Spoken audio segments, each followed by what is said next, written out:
بسم اللہ الرحمن الرحیم۔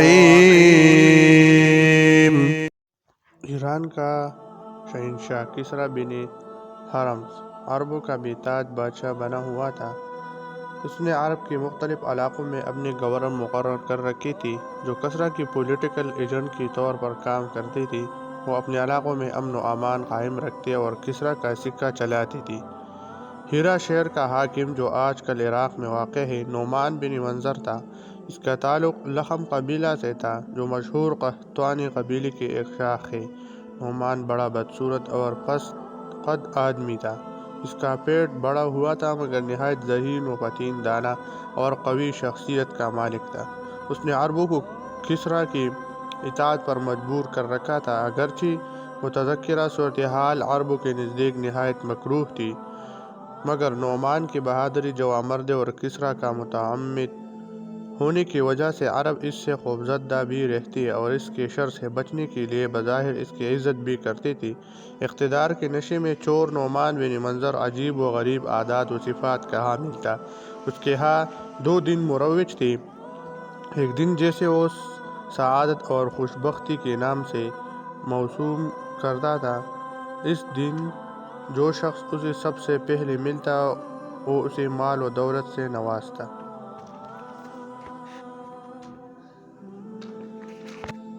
اور دوسرا دن نحوست کا تھا۔ اس دن جو شخص سب سے پہلے اسے نظر آتا یا ملاقات کرتا تو اسے قتل کرا دیتا۔ گویا وہ اپنے آپ کو لوگوں کی زندگی اور موت کا مالک و مختار سمجھ بیٹھا تھا۔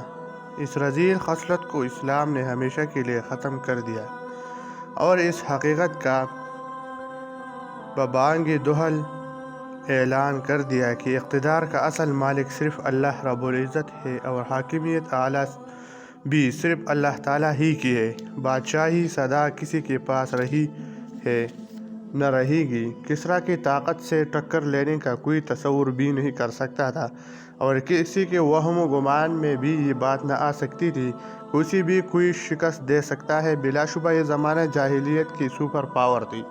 ایک مرتبہ ایسا بھی ہوا کہ کسریٰ کی فوجیوں اور عربوں کے درمیان جنگ ہوئی جس میں پہلی مرتبہ عربوں نے ایرانیوں پر فتح حاصل کی۔ بلا شبہ یہ تمام عربوں کے لیے قابل فخر بات تھی۔ کسریٰ کی فوجوں کو قبائل بکر کے سالار ہانی بن مسعود شیبانی کے ہاتھوں شکست اٹھانا پڑی۔ یہ تاریخی معرکہ نہایت دلچسپ ہونے کے ساتھ ساتھ بڑا سبق آموز بھی ہے۔ کسریٰ بن ہرمز اپنے تخت پر بیٹھا گفتگو میں مصروف تھا۔ ارد گرد اس کے وزراء، امراء اور دیگر حاشیہ نشین بھی موجود تھے۔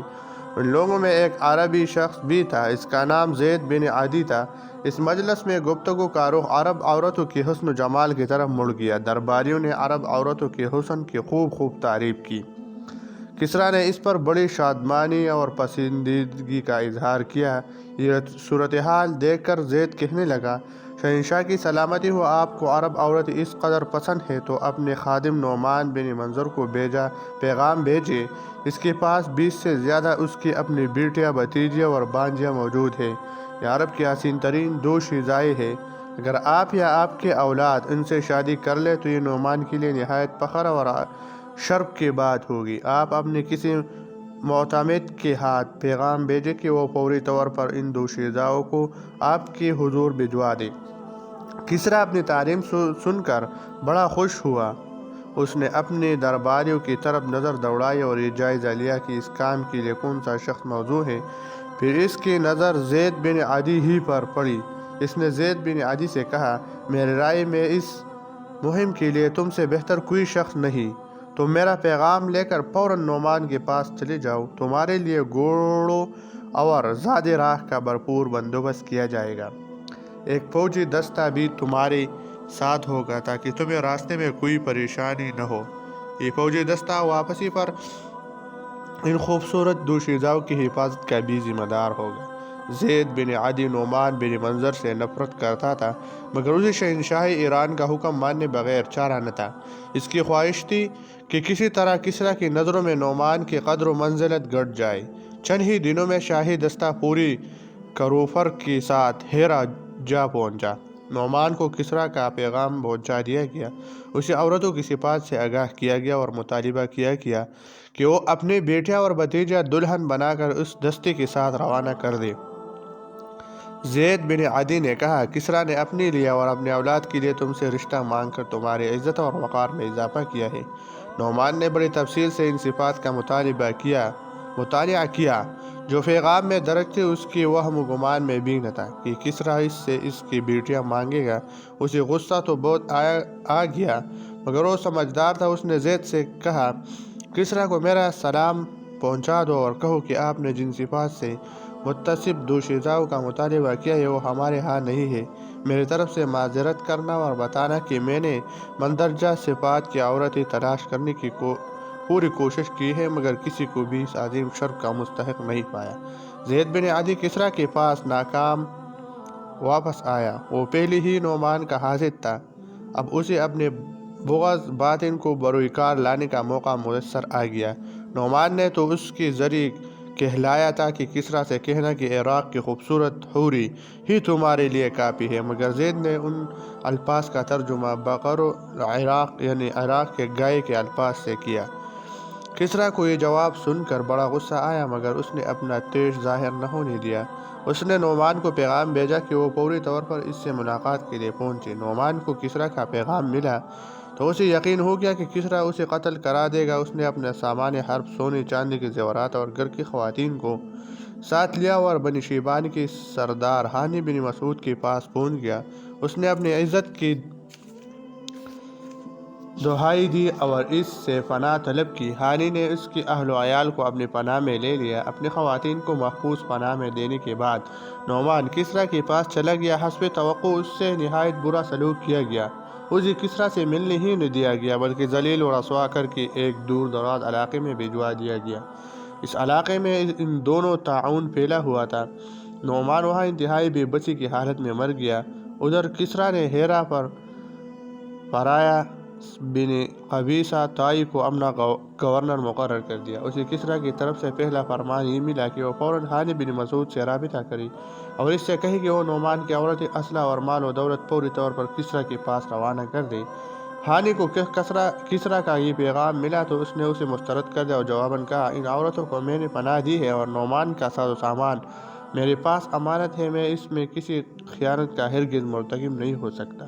کسریٰ کے لیے جواب بہت بڑا چیلنج تھا۔ اس نے حکمت سے کام لیا اور ہانی کو پیغام بھیجا کہ تمہیں 3 اختیارات ہیں، ان میں سے کوئی ایک قبول کر لو۔ پہلا یہ کہ جو کچھ تمہارے پاس ہے وہ میرے حوالے کرو، دوسرا یہ کہ میرے سلطنت سے نکل جاؤ، تیسرا یہ کہ لڑائی کے لیے تیار ہو جاؤ۔ ہانی نے اچھی طرح غور و فکر کیا اور لڑائی کا چیلنج قبول کر لیا۔ پھر اس نے قبائل بکر اور بنی شیبان، بنو عجل، بنو نمر اور بنو زحل وغیرہ کو اکٹھا کیا اور لڑائی کی تیاری شروع کر دی۔ یہ پہلا موقع تھا کہ عرب کسریٰ کے خلاف لڑائی کے لیے تیار ہو رہی تھی، اس لیے ان میں زبردست جوش و خروش پایا جاتا تھا، اس لیے کہ اسلحہ کے ڈھیر جمع کی گئی۔ شعراء نے اپنے شعلہ بار شاعری سے آگ لگا دی۔ کسریٰ کو اپنے خاص ذرائع سے یہ ساری معلومات مل رہی تھی۔ اس نے نامور شاہ سواروں کو طلب کیا، اپنے زیر اثر عرب قبائل کو دعوت نامے بھیجے، جنگی ماہرین اکٹھے ہوئے، جنگی منصوبوں پر غور کیا گیا۔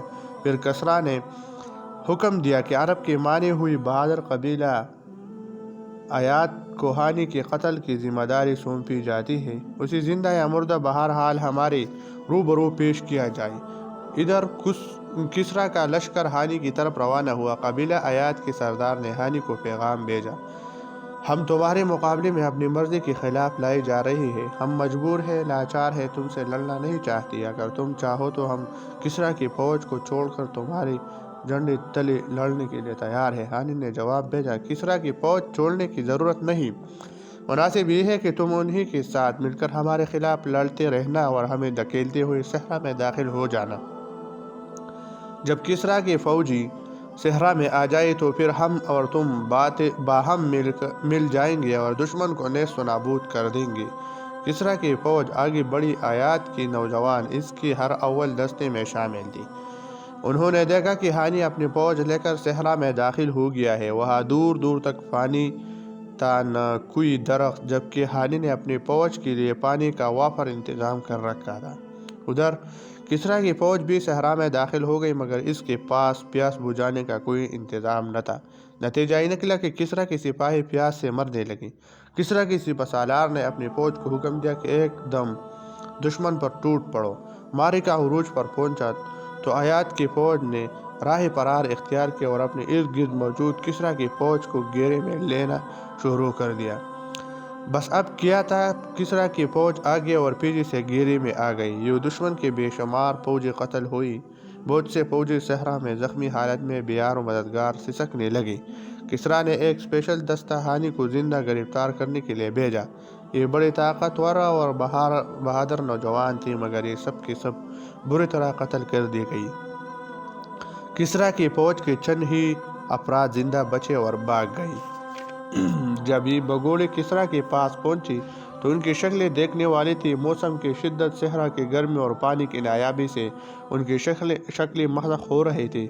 ان کی حالت ان چوہوں سے بھی بدتر تھی جو تیل کے ڈرموں سے نکل آتے ہیں۔ قارئین کرام، آپ کو یہ جان کر حیرت ہوگی کہ جس مقام پر یہ معرکہ ہوا اس کا نام ذیقار تھا، جس کا مفہوم ہی پیٹرول والی جگہ بنتا ہے۔ جب کسریٰ کی ان سے ملاقات ہوئی تو اس نے پوچھا، ارے ایاد کہاں ہے؟ تمہارے بڑے بڑے بہادر جرنیل کدھر ہے؟ انہوں نے تو بھی کبھی شکست کا منہ ہی نہیں دیکھا تھا۔ ادھر مکمل خاموشی طاری تھی۔ کسریٰ غصے سے داڑا، تم لوگ جواب کیوں نہیں دیتی؟ ابھی شکست خوردہ بگوڑی کیا جواب دیتی؟ ان میں سے ایک نے ہمت کیا اور جواب دیا، جناب، عربوں نے ہمارا استقبال صحرا میں کیا۔ وہ ہمیں بتدریج صحرا میں لے گئی۔ وہاں موسم کی حدت اور پانی کا قحط تھا۔ پھر عربوں کے قبیلے ایاد نے ہم سے دھوکہ کیا۔ وہ لوگ عین وقت پر دشمن سے جا ملی۔ اس طرح ہمارے سارے سالار پوری فوج سمیت قتل ہو گئی۔ کسریٰ کو ان حالات کا علم ہوا تو وہ ہوش و حواس کھو بیٹھا۔ یہ شکست اس کے وہم و گمان میں بھی نہ تھی۔ ادھر کسریٰ کی بے در پہ شکستوں کی وجہ سے اس کی بیٹی شیرویہ نے اپنے باپ کو قتل کر کے اقتدار پر قبضہ کر لیا۔ مورخین نے ان لوگوں کی زبانی جو اس معرکہ میں شریک تھی لکھا ہے کہ بنو بکر کے قبائل اپنی عورتوں کو بھی میدان جنگ میں لائی تھی۔ وہ لشکر کے پیچھے بیٹھی تھی۔ جو شخص بزدلی کا مظاہرہ کرتے ہوئے پیچھے بھاگتا تھا یہ اسے آر دلاتی تھی۔ انہوں نے کسریٰ کے لشکر پر منظم ہو کر پتھر برسائے اور دشمن کو بہت بڑا نقصان پہنچایا۔ غازی جنگ میں کسریٰ کا ایک نامور پہلوان لشکر سے باہر آیا اور مبارزت طلب کی۔ بنی یشکر کا برد بن حارثہ اس کے مقابلے میں نکلا اور مبارزت طلبی کے جواب میں اسے قتل کر دیا۔ ہانی کسریٰ کی فوج کے پیچھے گھات لگائے بیٹھا تھا۔ نعمان بن منظر کی جگہ تعینات ہونے والے گورنر کو اسی کمین گاہ میں دفن ہونا پڑا۔ عربوں نے پہلی مرتبہ آپس میں یکجہتی اور اتفاق کا ثبوت دیا۔ کسریٰ کی فوج کے بہت سے عرب اسے چھوڑ کر ہانی کی فوج میں شامل ہو گئی۔ تمیم، قیس اور اعلان کے قبائل نے غلامی کا طوق اتار دیا اور اپنے اپنے علاقوں میں خود مختاری کا اعلان کر دیا۔ عربوں کو معلوم ہو گیا کہ ہم جیسے ناقابل شکست سمجھتے تھے وہ سراسر دھوکہ تھا۔ عربوں کے دلوں سے کسریٰ کا خوف اٹھ گیا۔ ربیعہ بکر اور دیگر قبائل کے نوجوانوں نے ایک جتھا تیار کیا جو مکمل طور پر آزاد تھا۔ انہوں نے کسریٰ اور اس کے مقرر کردہ گورنر کی اطاعت کرنے سے انکار کر دیا اور انہیں قبائل میں سے اسلام کا وہ نامور ہیرو، مجاہد اور کمانڈر پیدا ہوا جسے مسنی بن حارثہ شیبانی کے نام سے جانا جاتا ہے۔ یہی وہ نوجوان ہے جسے ہانی بن مسعود کے بعد مقامی لیڈر منتخب کیا گیا۔ عربوں نے عجم پر ذیقار کے میدان میں جو فتح حاصل کی اس نے آگے چل کر معرکہ قادسیہ میں مسلمانوں کی فتح کا دروازہ